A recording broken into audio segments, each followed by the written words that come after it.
मानव जगत का शुरुआत आज से कोई लाख साल पहले हुई थी, पर उस वक्त हम सिर्फ एक बंदर होते थे जिन्हें ना बोलना आता था ना हथियार चलाना। हम अलग अलग झुंडों में रहते थे, झाड़ पत्तियां खा के पेट भरते थे। भी थोड़े से पानी के स्रोत के लिए हम दूसरों से लड़ा करते थे, तो कभी किसी शेर चीते का शिकार बन जाते थे। उस वक्त बाकी जानवरों की तरह इंसानों की सोच समझ परख एक ही जगह तक ही सीमित थी, सिर्फ सर्वाइवल। लेकिन अब सवाल उठता है, आखिर वो कौन सी चीज थी जिसने हमें अलग जीव जंतु से हमें अलग बना दिया? क्या था वो कारण जिसने हमें एवोल्यूशन का इस मुकाम तक लाके खड़ा किया, जहां तक पृथ्वी का और कोई जीव यहाँ तक ना पहुंच सके? इसी का जवाब छुपा है फिल्म का इस कहानी में।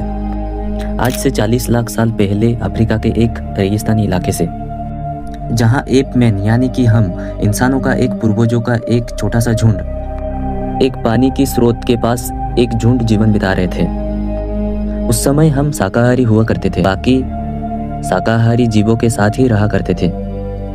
जिंदगी हर एक दिन एक संघर्ष थी, थोड़ी सी लापरवाही हमें मौत के हवाले कर सकती थी। उन्होंने दूसरे दल को डरा कर भगा दिया और तालाब को हथिया लिया, लेकिन वो डरा हुआ एप मैन का दल दूसरी जगह जाके छुप गया, जहां लेकिन उस जगह खाना था ना पीने के लिए पानी था। कुछ दिन तो यूं ही बीते, लेकिन एक सुबह नींद से जागे तब सब तरफ चीख पुकार मच गई और उनके सामने थी एक अजीब सी काली एक मोनोलिथ, जो बिना किसी आहट के अचानक से प्रकट हो गया था। एपमैन का एक झुंड उन्हें घूर रहा था, जैसे कोई अजनबी उनके इलाके में बिना बताए घुस गया हो। वो मोनोलिथ प्रकृति के कभी सटीक 90 डिग्री के कोने पर कोई चीज नहीं बन सकती थी। धीरे धीरे हिम्मत जुटाते हुए एप उसके करीब गए और उसको छूने लगे, लेकिन वही मोनोलिथ जमा हुआ था। उसी दिन से एप्स के सोच समझ व्यवहार में चेंज हो गया। एक बंदर जो शाकाहारी था वो एक हड्डी ली और घुमा के हड्डी के ऊपर मारा, वो चकनाचूर हो गया। और एप्स ने एक जानवर को भी मार डाला और हड्डियों को चूर चूर कर दिया।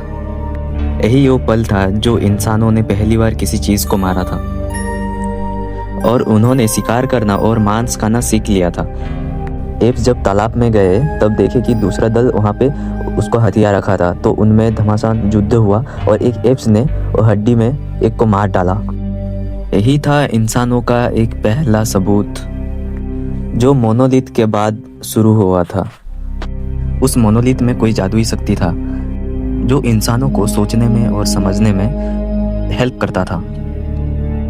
और आज वो इस मुकाम पे पहुंच चुका है कि वो समंदर के गहराइयों से अंतरिक्ष में पहुंच चुके हैं। अब कहानी पहुंच चुकी है भविष्य की उस दौर में जहां पे इंसानों ने चांद पे बेस बना लिया है।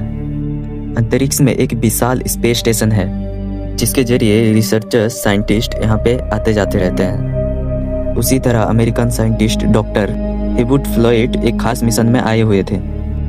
मून पे जाने वाली फ्लाइट अभी थोड़ा बाकी था, इसीलिए फ्लॉयड स्पेस स्टेशन के रेस्टोरेंट की तरफ जा रहे थे। इसी दौरान उनके एक पुराने दोस्त एलिना से मुलाकात हुई और वो वहाँ पे बात करने लगे। एलिना कुछ रशियन साइंटिस्ट के साथ बैठी हुई थी। उन्हीं में एक साइंटिस्ट था सामिस्लो, जो एक उड़ती उड़ती अफवाह के बारे में सुना था। उसे पता चला कि अमेरिका की बेस में किसी तरह का वायरस आ चुका है। उन्हें शक था कि ये किसी दूसरे ग्रह से आया होगा। इस पर फ्लॉयड बस मुस्कुरा दिया और बोला कि मेरा फ्लाइट का टाइम हो चुका है, मैं जा रहा हूँ। दरअसल फ्लॉयड जानबूझकर इन सवालों से भाग रहा था। दरअसल अमेरिकन साइंटिस्टों को जमीन के नीचे कुछ मिला था। अमेरिकन उसको खुफिया रखना चाहते थे, इसीलिए वो लोग किसी को बता नहीं रहे थे, छुपा के रखे थे। फ्लॉयड पहली बार उस चीज को देखने वाला था, इसीलिए वो स्पेस स्टेशन में उस साइड के पास चले गए। फिर वहाँ पे टीम के साथ उतर गए।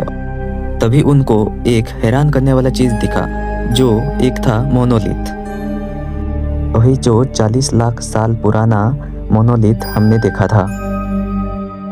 साइंटिस्ट के मुताबिक ये मोनोलिथ 40 लाख साल से यहाँ पे है। इंसान को और भी बहुत कुछ सीखना था, जैसे कि वो 40 लाख साल पहले मोनोलिथ जब निकला तब जादुई शक्ति निकली थी, तब से जैसे परिवर्तन हुआ था अभी और भी एक बार दिखा है चांद पर, तो इस बार और भी इंसान आगे जा सकता है। फ्लॉयड उस मोनोलिथ को देख के हैरान था। उसने उसको छुआ, लेकिन पहले की तरह उसमें कोई हरकत नहीं हुई। हालांकि फ्लॉयड समझ चुका था मोनोलिथ किसी बुद्धिमान उन्नत सभा का था, जिसे उन्होंने जानबूझकर उसको छोड़ दिया था। ये मानव जगत की एक ऐतिहासिक लम्हा में से एक था, इसीलिए वो फोटो ले रहे थे। और जैसे ही उन्होंने फोटो लिया, वहाँ पे एक अजीब सीन हुआ। तेज आवाज़ गूंजने लगी, कान के पर्दे फाड़ देने वाली आवाज़ थी। वो आवाज़ वो मोनोलिथ से ही आ रही थी। शायद यही संकेत था एवोल्यूशन को आगे बढ़ने का। इसी के साथ कहानी 18 महीने आगे बढ़ गई।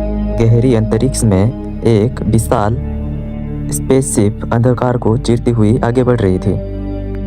मंजिल थी जुपिटर ग्रह। इस स्पेसशिप में कुल 6 जन सवार थे, उनमें से 2 जन जगे हुए थे। एक था डेविड और एक फ्रैंक जो कि खा रहा था। बाकी 3 साइंटिस्ट को डीप में सुलाया गया था। लेकिन डिस्कवरी 1 में जो था वो कोई इंसान नहीं था, वो एक कंप्यूटर था जिसका नाम था HAL 9000। सबसे एडवांस AI फीचर था जिसमें कभी कोई गलत डिसीजन ले ही नहीं सकता था। HAL 9000 और डिस्कवरी 1 में कि इस बात का सबूत थे इंसान की बुद्धि, उसकी चेतना अब और ज़्यादा विकसित हो चुका है। इंसान डिस्कवरी के चरम सीमा में आ चुका है। स्पेसशिप HAL के अंडर था। शिप की दिशा, शिप की रफ्तार सब HAL के अंडर था। हर चीज़ HAL की निगरानी में थी। जहाँ पर भी स्पेसशिप में गड़बड़ी होती तब डेविड और ड्रैंक को नियंत्रित करता था। आप लोगों को मेरी मूवी एक्सप्लेनेशन अच्छा लगा हो तो लाइक करना, सब्सक्राइब करना और पार्ट 2 के लिए कमेंट करना। और ऐसे ही बढ़िया वीडियो देखने के लिए लाइक कर ही देना, ठीक है। और गाइस, मूवी एक्सप्लेन पहली बार कर रहा हूँ, कैसा है थोड़ा बोलना, ठीक है।